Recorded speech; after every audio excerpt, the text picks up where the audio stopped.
Oke, assalamualaikum warahmatullahi wabarakatuh. Selamat pagi semuanya. Semoga kalian dalam keadaan yang masih sehat walafiat di tengah badai virus corona ini. Kita lanjutkan materi kuliah teknologi formulasi sediaan steril, pertemuan kelima, yaitu tentang pengembangan sediaan parenteral volume besar dan volume kecil. Ya, ini sebenarnya sudah saya singgung di pertemuan awal ya, bahwa dibagi menjadi dua ya sediaan steril itu, yaitu sediaan parenteral volume besar dan volume kecil.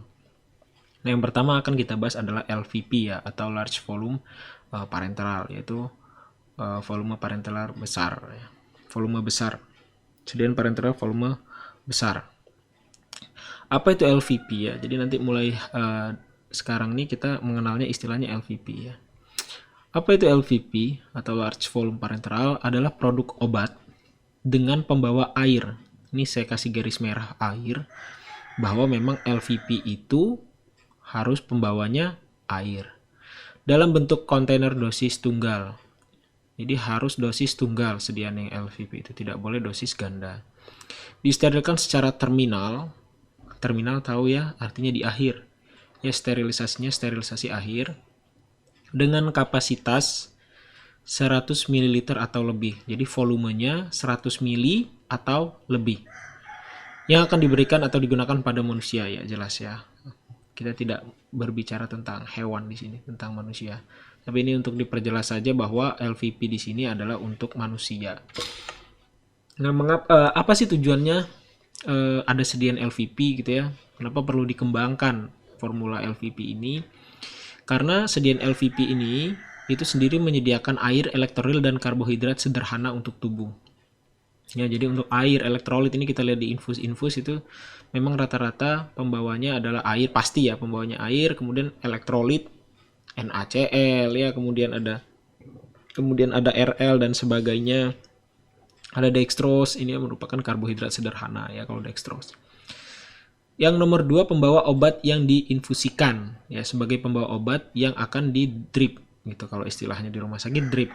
Jadi sediaan obat itu diberikan secara drip, artinya dimasukkan ke dalam infus. Nah, tujuannya apa kita dibuat drip? Agar dosisnya itu selalu stabil ya. Yang kita harapkan dalam pengembangan drug delivery itu adalah sistem pelepasan obat dengan kinetika orde 0 ya, artinya setiap pelepasan itu dosisnya selalu sama. Nah, kalau udah dalam bentuk infus, ini kan kecepatannya pasti sama. Misalnya berapa ya? 50 tetes per menit gitu misalnya. Maka dia akan terus sama. Dosis obat yang masuk ke dalam tubuh akan selalu sama, yaitu setiap 1 jam gitu ya, itu ada 50 tetes yang masuk. 1 menit, sorry. Ada 1 menit, itu ada 50 tetes yang masuk. Begitu ya. Jadi dia dosisnya selalu stabil ketika diberikan dalam bentuk drip. Drip itu maksudnya dimasukkan ke dalam infus. Yang ketiga, kebutuhan nutrisi jika tidak dapat diberikan secara oral. Ini untuk pasien-pasien yang tidak sadar diri ya. Tidak sadar diri maksudnya tidak dapat makan dari mulut langsung, maka kebutuhan nutrisinya diberikan dalam bentuk infus. Ya, nanti ada TPN dan sebagainya, yaitu nutrisi-nutrisi untuk orang yang tidak sadarkan diri. Yang keempat, mengatur keseimbangan asam basa dalam tubuh. Contohnya adalah infus sodium bikarbonat. Ya. Ini sodium bikarbonat ini biasanya diberikan pada pasien yang mengalami asidosis. Ya. Yaitu pH dari darahnya mulai rendah, ya, lebih rendah dari standar, di mana pH standar darah itu adalah 7,4. Kemudian yang kelima, bekerja sebagai expander plasma. Contohnya albumin. Nanti kita bahas ya expander plasma itu maksudnya apa. Cuman saya kasih gambaran sedikit bahwa expander plasma ini fungsinya untuk menaikkan tekanan osmotik ya. Ini biasanya pada pasien-pasien yang habis mengalami trauma, cedera parah, itu tekanan osmotiknya akan turun drastis sehingga harus diberikan expander plasma. Contohnya adalah albumin. Yang keenam, meningkatkan diuresis. Nah, ini contoh obatnya apa nih? Manitol ya. Manitol ini biasanya digunakan sebagai diuresis juga. Ya. Kemudian yang ketujuh adalah agen pendialisis. Nah, agen pendialisis ini agen yang digunakan untuk istilahnya mencuci darah gitu ya. Jadi dia yang akan menyerap toksin-toksin dari darah ketika pasien tersebut fungsi ginjalnya sudah tidak bisa berfungsi lagi. Ya, dimana fungsi ginjal adalah untuk memfilter, ya, memfilter dan membuang zat-zat yang tidak dibutuhkan oleh tubuh. Pertimbangan formulasi, jadi ada beberapa pertimbangannya dalam mendesain suatu sediaan LVP, yaitu yang pertama adalah parameter fisiologi. Kita harus mengerti dulu fisiologi dari tubuh manusia, di mana cairan dinamai sesuai dengan kompartemen tempat cairan berada. Jadi ada istilahnya intravaskular, berarti dia berada dalam pembuluh darah, karena pembuluh darah ini adalah vaskular. Intravaskular, di dalam pembuluh darah. Kemudian ada intrasel, berarti di dalam sel nih. Kalau di dalam sel itu yang ini, ya ini intrasel. Kalau yang ini adalah intravaskular. Nah, antara intrasel dan intravaskular itu ada namanya interstisial, ya. Nih, interstisial. Cairan ekstravaskular merupakan jumlah cairan intravaskular dan intrastisial. Jadi ini ekstravaskular itu dua ini, ya, dimana termasuk diantaranya intravena atau intravaskular dan interstisial.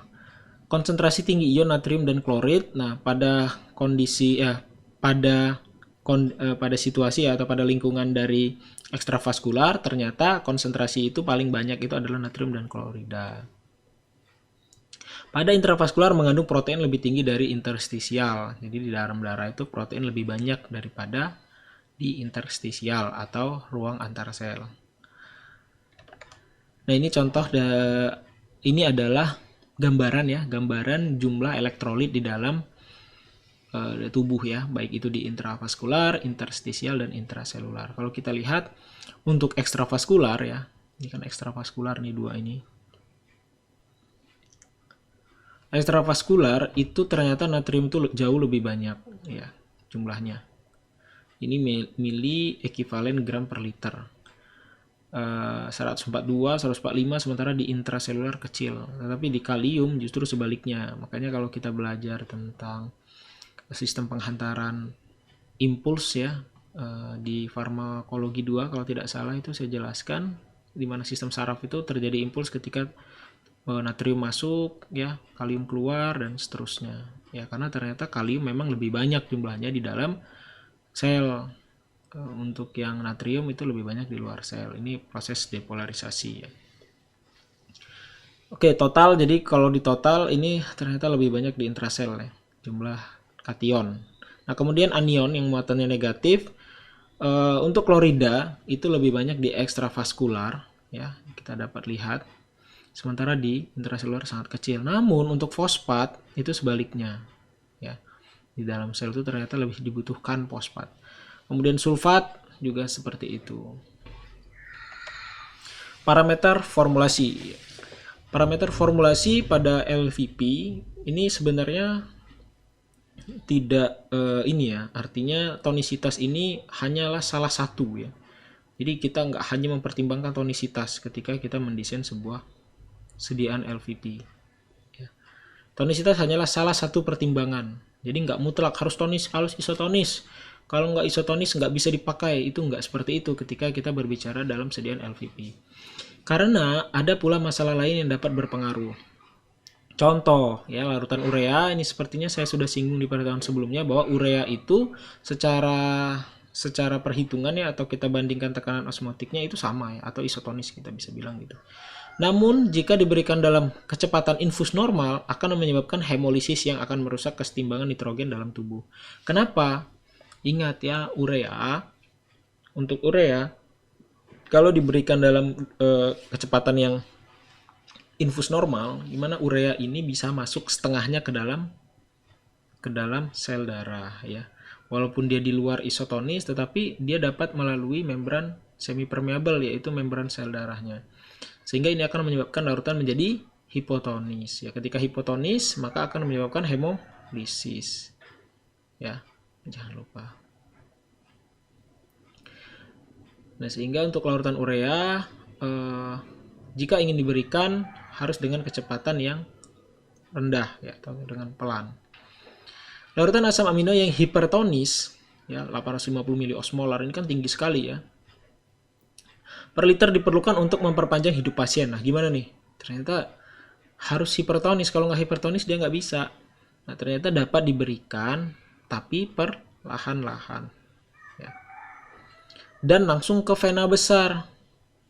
Ya, jadi nggak ke vena yang di lengan kalian ya. Kalau vena di lengan kalian vena kecil. Nah, ini biasanya masuk langsung ke jantung ya, ke vena jantung. Ya, langsung di vena jantung. Kenapa? Agar volume darah kan di situ banyak. Sehingga terjadi pengenceran yang cepat. Jadi walaupun dia hipertonis tetapi dia langsung diencerkan. Nah, ini penting ya. Kenapa? Karena kalau dia diturunkan tonisitasnya, maka otomatis konsentrasi asam aminonya juga berkurang.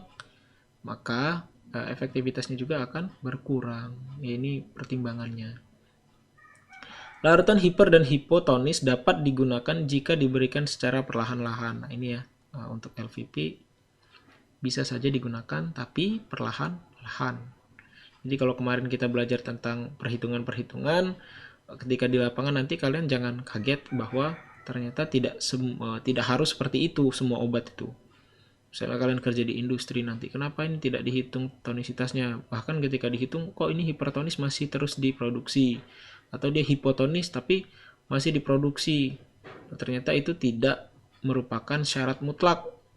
Ya, syarat mutlak sediaan tersebut. Tetapi sebisa mungkin dibuat isotonis. Mengapa? Karena kalau hiper dan hipo, ini pasti akan menyebabkan rasa yang tidak nyaman ketika diberikan pada pasien. Ya, saat nyeri ya, biasanya paling terasa itu kalau kalian diinjeksikan sediaan yang tidak isotonis, itu nyerinya luar biasa. Bukan nyeri karena jarumnya, nyeri ketika dia sudah masuk. Ya, kalau jarumnya ya semua orang merasakan nyeri ya ketika disuntik di daerah suntikannya. Tetapi yang nyeri yang dimaksud di sini adalah nyeri ketika dia masuk ke pembuluh darah. Ya, biasanya itu dilihat warna ada bengkak gitu ya, merah, biru segala macam. Ya, itu sebenarnya bukan hanya karena jarumnya ya, tapi karena terjadinya masuk ya, ketika obat itu baru masuk dengan konsentrasi yang tidak sesuai, dengan tekanan osmotik yang tidak sesuai, dia akan langsung mempengaruhi daerah sekitar ketika dia masuk ya. Kemudian selanjutnya adalah faktor kimia. Faktor kimia menjadi pertimbangan itu adalah kelarutan. Tetapi pada kasus LVP ya, LVP karena kan volume LVP ini besar ya, 100 mili sampai lebih. Nah, itu ternyata jarang menjadi masalah. Karena volume cairan ya, volume larutan yang digunakan itu jumlahnya sangat banyak, yaitu 100 mili sampai lebih. Jarang menjadi masalah jika penyimpanan dan penanganan secara baik, karena namun ya, walaupun dia LVP ini tadi saya bilang volumenya besar sehingga masalah kelarutan ini tidak begitu masalah ya, karena banyak sekali pelarut yang tersedia untuk melarutkan zatnya. Namun ada laporan tentang kristalisasi dalam larutan sangat pekat seperti manitol akibat botol infus yang didinginkan. Tetapi ketika dipanaskan ternyata kristalnya larut kembali. Jadi memang baiknya disimpan di suhu ruang ya, karena kalau yang bentuk-bentuk larutan disimpan di suhu dingin itu cenderung akan terjadi proses kristalisasi ya, karena ketika suhunya lebih dingin ya, maka kecenderungan suatu zat untuk membentuk kristal lagi itu sangat tinggi. Kemudian yang selanjutnya pengontrol pH. Pengontrol pH penting ditinjau dari efek stabilitas produk ya, kita harus lihat produk kita ini stabil di pH berapa. Kemudian yang harus kita pertimbangkan adalah pH serum darah kita, yaitu 7,35 sampai 7,45 atau diambil tengah 7,4. Dapat menyebabkan iritasi pada dinding vena sehingga pemasangan infus baiknya pindah-pindah pada penggunaan jangka panjang ya. Ini seperti saya bilang tadi ya, bahwa ketika kita diberikan infus itu iritasi itu tidak hanya pada daerah karena jarum ya, tapi bisa karena obatnya yang ketika masuk ke dalam darah ya, pembuluh darah vena itu dia masih pekat sekali. Nah, ini dapat menyebabkan iritasi pada dinding vena. Sehingga kalau kalian pernah lihat ya orang di rumah sakit yang harus diinfus terus-terusan gitu, misalnya berapa minggu dia dirawat, maka tempat diberikan infus itu ya, itu pasti dipindah-pindah ya, bisa di tangan, bisa di kaki ya, dan seterusnya. Karena kalau sudah terjadi iritasi pada dinding vena ini akan timbul masalah baru ya, bisa timbul infeksi dan sebagainya. Kemudian untuk pembawa yang digunakan air untuk derajat farmakope ya. Semua komponen harus jernih dan umumnya tidak berwarna. Kecuali pada emulsi intravena ada batasan ukuran partikel emulsi. Nah, ini biasanya pada penggunaan TPN ya, emulsi untuk pasien yang di ICU. Itu kan biasanya diberikan TPN untuk diberikan nutrisi untuk pasien tersebut. Nah, untuk pembawanya ini cukup air untuk derajat farmakope saja. Mengapa? Kenapa enggak yang lain? Ya karena tadi ya bahwa untuk sediaan LVP ini kan kita mengusahakan agar sterilisasi akhir ya, terminal. Jadi air untuk derajat farmakope juga itu sudah bisa cukup, nanti kan disterilkan. Asam amino esensial, fosfolipid telur, gliserin, dan air untuk dihomogenisasikan menghasilkan emulsi yang stabil pada ukuran 0,05 mikrometer. Nah, partikel kalau emulsi ya, sediaan intravena, ini kan masih boleh asal pembawanya air. Ingat ya, masih boleh asal pembawanya air. Jadi nggak boleh emulsi air dalam minyak, bolehnya minyak dalam air. Nah, ini biasanya digunakan asam amino esensial ya, fosfolipid telur, gliserin, dan air. Ini yang akan menghasilkan emulsi yang stabil. Kenapa nggak pakai twin dan sebagainya ya? Karena itu kan toksik ya. Untuk sediaan injeksi kita sebisa mungkin memakai emulgator yang berasal dari alam, yang biodegradable, sehingga ketika diberikan dalam tubuh memang bisa mendegradasinya, misalnya kayak fosfolipid telur, gliserin ya, dan air. Parameter fisik, beberapa larutan vitamin perlu dilindungi dari cahaya. Misalnya kita harus menggunakan botol berwarna, kemasan karton, dan sebagainya. Ini harus kita pertimbangkan dalam formulasi sediaan LVP. Kemudian parameter pengemas, penelitian sorpsi dan desorpsi ya, interaksi antara larutan dengan kontainer ya, atau wadah primernya, dan cahaya itu harus kita lihat. Nah, ini biasanya di stabilitas obat. Di stabilitas obat kita sudah belajar tentang uji stabilitas ya. Uji stabilitas itu kita harus melakukan uji stabilitas pada kondisi realnya ketika dijual, yaitu pada kemasan primer yang asli dan sebagainya. Nah, ini fungsinya untuk apa ya? Untuk melihat apakah ada pengaruh dari pengemas terhadap kestabilan, sehingga ini harus dipertimbangkan juga apakah ada interaksi antara si LVP dengan botol gelas misalnya, itu harus dicek ya. Kemudian evaluasi stabilitas. Ada beberapa hal yang mempengaruhi stabilitas produk, yaitu sumber atau proses untuk komponen formulasi. Ini jelas ya, sumber atau komponen ini sebenarnya sudah cukup jelas seperti di stabilitas obat. Kemudian perubahan proses manufaktur. Ya, ketika proses berubah, misalnya ada teknik yang dirubah ya, misalnya ada pemanasan sebelumnya, sekarang tidak ada. Ini maka harus dievaluasi stabilitasnya. Intinya ada perubahan di parameter yang signifikan ketika produksi sebuah sediaan. Nah, ini harus kita evaluasi. Kemudian material pengemas yang kontak langsung dengan produk, ini contohnya adalah kemasan primer tadi ya. Kemudian modifikasi formula, ya ini harus dievaluasi lagi. Misalnya diubah pengawetnya diganti, misalnya seperti saat ini sekarang industri kemungkinan banyak yang sedang merubah-rubah ya, merubah tapi yang tidak primer ya, maksudnya jadi dia tidak perlu mengajukan izin edar ulang, hanya perlu melakukan evaluasi internal saja. Misalnya pasokan bahan baku dari Cina misalnya sekarang terhambat, nah kemungkinan mereka cari bahan baku dari lain, misalnya dari India. Ini kan berubah bahan bakunya ya, maka mereka harus mengevaluasi lagi stabilitasnya bagaimana ketika bahan tersebut tidak dari Cina gitu misalnya, kemudian dari India. Kemudian perubahan ukuran pengemas, ini di stabilitas obat juga sudah kita bahas ya, bahwa volume ukuran pengemas pun ini sangat berpengaruh terhadap stabilitas. Sehingga ketika proses uji stabilitas, kalau kalian ingat ada bracketing ya, kemudian ada matrixing dan sebagainya, ini kita mereduce, kita harus melakukan uji ya, sebenarnya kan kita harus melakukan uji di semua volume, walaupun obatnya sama, dosisnya sama, tetapi karena volume kontainernya berbeda, kita harus tetap melakukan uji stabilitas. Nah, adanya bracketing, matrixing itu untuk meminimalkan uji. Nah, ini kan sudah ada ya, udah pernah saya bahas. Kalau kalian punya waktu lebih gitu ya, mestinya kalian punya waktu lebih karena mahasiswa ya, waktunya banyak luangnya.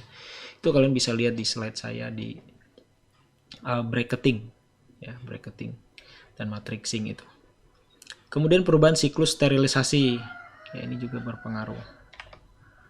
Oke, ya, kita lanjut ke small volume parenteral. Oke, ya, untuk small volume parenteral, menurut USP, semua injeksi yang dikemas dalam sediaan dengan volume 100 ml atau kurang. Bedanya kalau tadi LVP 100 ml atau lebih, kalau yang ini 100 ml atau kurang. Itu saja menurut USP ya, bahwa sediaan injeksi yang diberikan dalam bentuk sediaan 100 ml atau lebih kecil. Oke, semua sediaan steril yang dikemas ya dalam bentuk vial, ampul, kemudian cartridge ya yang contohnya insulin, yang pen seperti itu, kemudian siring atau spet, botol atau kontainer lain yang volumenya 100 ml atau kurang ya itu diklasifikasikan sebagai SVP.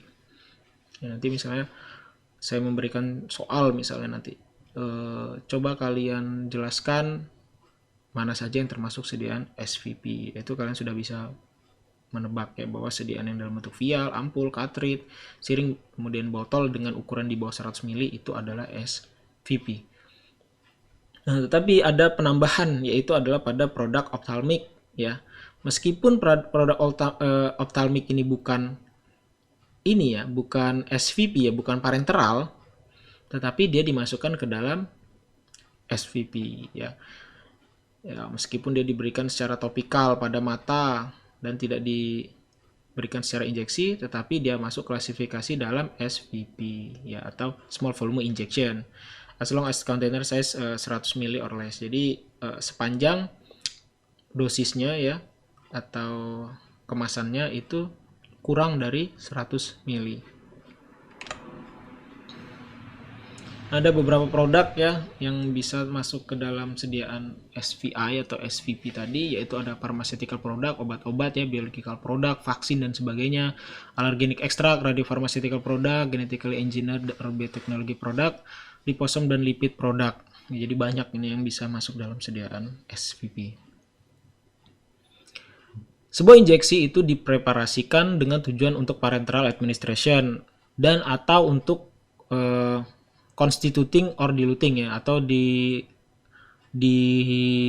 direkonstitusi dulu atau dilarutkan sebagai sediaan parenteral untuk diadministrasikan. Tipe dari preparasinya adalah drug injection ya, obat yang untuk diinjeksikan, kemudian ada drug injectable emulsion, obat yang berbentuk emulsi, kemudian ada obat yang berbentuk suspensi ya, injeksi suspensi, dan ada drug for injectable suspension, yaitu obat untuk dibuat sediaan suspensi. Ini biasanya bentuknya masih serbuk, kemudian ditambahkan air, baru disebut dengan drug for injectable suspension. Bedanya itu antara dua ini. Yang ini memang sudah dalam sediaan suspensi dari sananya, tidak perlu direkonstitusi lagi. Tapi kalau yang ini harus direkonstitusi dulu. Oke, kita masuk ke formulanya. Tadi kita sudah belajar formula tentang LVP ya, mana pembawanya pasti air. Kalau SVP tidak harus air, tapi kebanyakan air memang.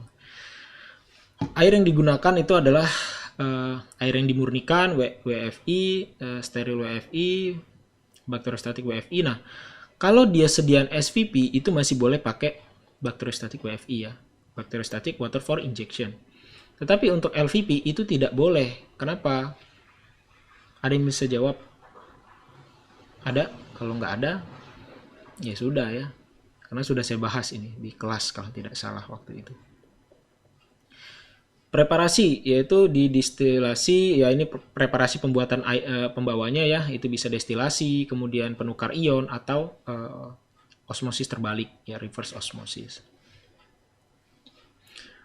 Kecuali purified water all are pyrogen free. Jadi kecuali yang ini, semua ini adalah bebas pirogen. Semuanya bebas pirogen. Kenapa yang purified water masih boleh Pak, walaupun dia nggak bebas pirogen? Karena dia sterilisasi akhir. Biasanya untuk digunakan purified water itu, dia digunakan sterilisasi terminal. Itu yang lebih aman. Nanti matinya di sana gitu ya, matinya pirogen itu ketika di sterilisasi terminal. Kalau yang ini kan sudah dari awal sudah bebas pirogen. Kemudian pembawa yang selanjutnya adalah pembawa bukan air. Oke ya, pembawa bukan air ini biasanya minyak ya, oily solution. Contohnya adalah produk-produk yang berasal dari vegetable ya, atau berasal dari tumbuhan. Contohnya sesame, olive, or cottonseed oil. Kenapa kita menggunakan produk-produk minyak yang berasal dari tumbuhan? Karena ini akan mempermudah proses biodegradasi ya.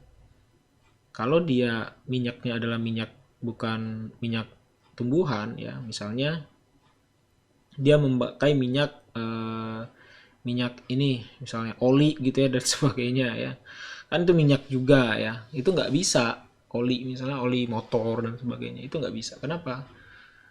Karena tubuh kita nggak bisa mendegradasinya. Nah, sehingga kita gunakan itu adalah minyak-minyak yang berasal dari alam.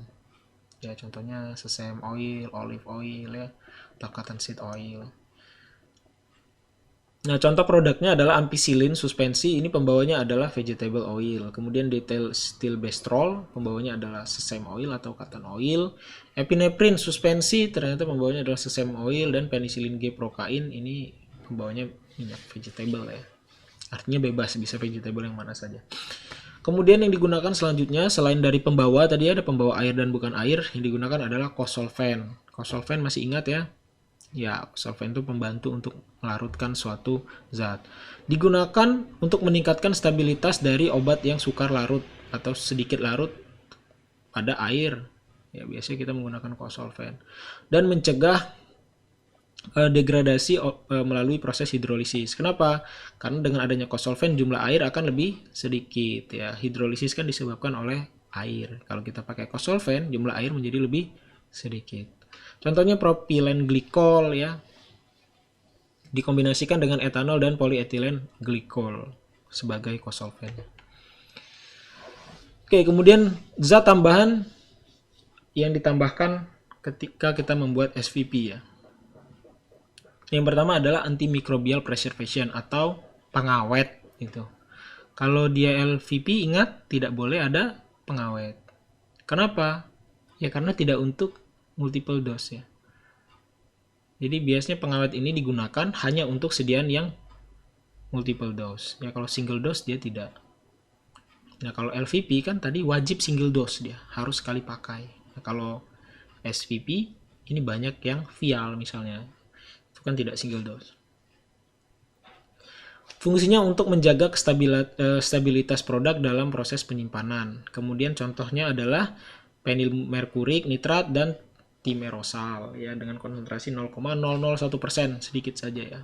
Kemudian benzetonium klorid, benzyl alkohol, fenol atau kresol, klorbutanol dan sebagainya. Ya, beda ya, kita nggak mengenal di sini. Misalnya metilparaben, propilparaben itu tidak digunakan kalau untuk sediaan-sediaan injeksi. Selanjutnya buffer. Buffer ini ditambahkan untuk menjaga pH, menjaga pH stabilitas dari produk ya, untuk mencegah terjadinya proses hidrolisis atau meningkatkan kelarutan dari obat tersebut. Ingat ya bahwa pH itu sangat erat kaitannya dengan kelarutan. Maka bila suatu produk itu hanya larut misalnya pada pH 6,5, maka agar menjaga pH terus tetap bertahan itu kita gunakan buffer. Karena kalau tidak pakai buffer, ketika disimpan nanti bisa jadi pH-nya berubah. Nah, ketika berubah, kelarutannya akan berubah juga si obat tersebut. Bisa jadi kelarutannya menjadi menurun sehingga obatnya mengendap ya. Jadi buffer ini penting untuk menjaga stabilitas obat ya, baik itu dari proses degradasi hidrolisis ya, kemudian untuk meningkatkan kelarutannya juga. Nah, ini adalah beberapa buffer pH yang sering digunakan dalam SVP, yaitu kalau kita mau jaga pH di 3,5 sampai 5,7, biasanya itu menggunakan asetik acid asetat ya. Asam asetat ya. Asam asetat dan garamnya. Konsentrasinya 0,22. Kemudian untuk menjaga pH 2,5 sampai 6 biasa juga dengan asam sitrat dengan garamnya. Kemudian phosphoric acid ini bisa pakai asam fosfat dan garamnya, dan glutamic acid biasanya untuk pH 8,2 sampai 10,2 ya. Ini dengan glutamic acid dan garamnya. Nah, selain buffer, yang digunakan juga sebagai zat tambahan dalam SVP itu adalah antioksidan. Antioksidan sudah bosan ya kalian dengar ya, bahwa antioksidan itu fungsinya untuk menangkal radikal bebas, gitu kan? Untuk menangkal radikal bebas, ya. Kenapa dia bisa menangkal radikal bebas? Ya karena dia teroksidasi. Tetapi ketika dia teroksidasi, antioksidan ini tidak menjadi bentuk radikalnya, ya. Dia akan terminasi, ya, dia akan menghentikan proses penyebaran dari molekul radikal bebas tadi. Ya, yang bisa digunakan adalah asam askorbat dan sodium bisulfit, bisa juga thiourea. Blocking agent asam askorbat ester dengan konsentrasi 0,01 sampai 0,015%. Tocopherol juga bisa digunakan ya, atau vitamin E ya, itu 0,05 sampai 0,075%. Kemudian tonicity ya, untuk pengatur tonisitas ya. Tonicity adjuster, yaitu contohnya adalah NaCl ya. Ini kan yang kita sudah belajar menghitung atau mengadjust tonisitas menggunakan NaCl, ekivalensi NaCl. Tapi bisa dengan yang lain juga, ada glukosa, manitol, dan gliserin. Contohnya adalah dextrose 5%, ya ini sediaan yang sudah isotonis. Dextrose 5%, kemudian NaCl injeksi 0,9%.